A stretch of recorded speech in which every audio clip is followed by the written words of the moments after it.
Always do it on my own, so I gotta get through it. And the only thing I know is to love what I'm doing. Never give up, never stay. Hey kid, don't ever let them get inside your head.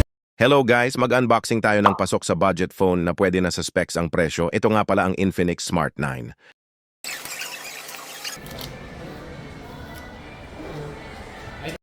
Ang Infinix Smart 9 na kulay na napili ko ay metallic black.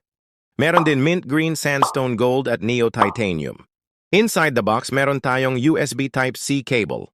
Meron ding 10 watts charger, SIM pin ejector. May kasama na ring clear hard case and documents. Ito ay naka-Android 14 and naka-XOS 14.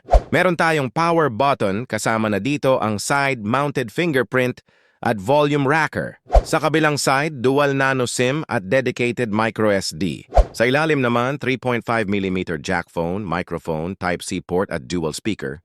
Sa taas naman ang huling speaker. Para sa display naman, meron tayong 6.7 IPS LCD display, 120Hz refresh rate, 720 by 1600 pixels, 500 nits brightness. At ito'y naka-punch hole na din.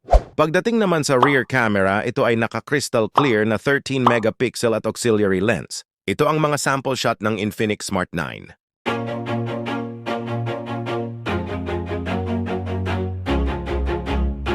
Ito guys, ang rear camera ng Smart Infinix 9, 1080p 30fps. So yan guys, lalakad tayo ngayon guys. So medyo maingay ngayon guys, no? Ang guys, naglalakad tayo, medyo maingay lang. Ano masasabi nyo guys?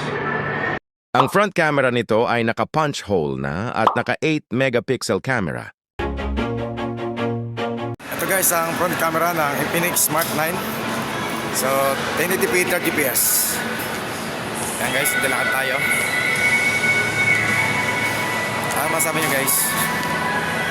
Ang processor nito ay MediaTek Helio G81 powerful processor. It delivers enhanced performance with lower consumption. Ang RAM nito ay 4GB at expandable up to 4GB RAM. 128GB ang ROM at up to 2TB ang external memory. Kasama dito ang 5,000 mAh mega battery that keeps you powered up during your travels or business trip up to 34 days on standby. Hindi siya quick charge. Type-C reversible, kahit balik ka rin. Magan. Enhance your auditory experience with the immersive stereo dual speakers on your phone. Naka-dynamic bar na din at adjustable notification. At ito ay naka-always-on display na din para makita mo kagad ang mga importanteng informasyon. Responsive pa rin ito kahit basa o greasy na ang iyong kamay dahil naka-IP54 ito. Tapos quick panel nasa Ang presyo nito ay 3,899 pesos. notification natin sa